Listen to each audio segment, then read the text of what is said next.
Hello, my holistic friends. Thank you again for joining me as we discuss nourishing your body and what that might mean for you. First of all, there are universal traits and truths that apply to all of us as humans. For examples, we all need to remain hydrated. We all need to eliminate processed foods. None of us has adapted to the additives and chemicals that they're putting in our food today. We all need more whole foods. We need to get plenty of restorative sleep as well as exercise. But there are also traits that are unique to your body. We each have food sensitivities or allergies. Our metabolisms and sensitivities are all different.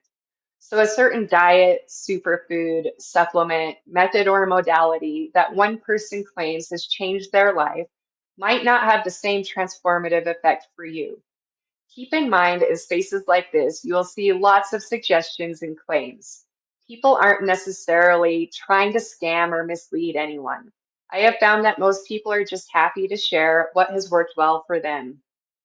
So try to keep an open mind and know that until you've tried something for yourself, we can't really know what will help us. So, how do I navigate all of these claims and suggestions, you might ask? Here's just a few tips. Like I said, keep an open mind. It's really important to be open to exploring and experimenting for yourself to find out what will help. Next, give it a fair chance. And what I mean by that is give it time. Whenever I make a big change in my lifestyle, I try to commit to it for 30 days. I make a promise to myself that if by the end of that 30 days I'm not seeing the benefits, I can always go back to what I was doing before. That being said, I never have gone back to what I was doing before because I've always experienced improvement. But making this promise to myself helped to alleviate the pressure of any sense of permanence in this change, as well as help to keep me from building any resentment towards this change in the early, more difficult stages of it. Also, try making just one change at a time. There's a few reasons for this, including it'll be less overwhelming than if you make a whole range of changes, as well as it'll be easier to keep track of whether it's benefiting you or actually making your symptoms worse. Lastly, but most importantly, pay attention to your body's cues. The first three tips don't matter at all if you aren't actually taking note of what your body is telling you as a result of these changes. To learn the language of your body, here's just a few tips. One, try keeping a journal, whether it's for your food, for meditation, for yoga, or movement.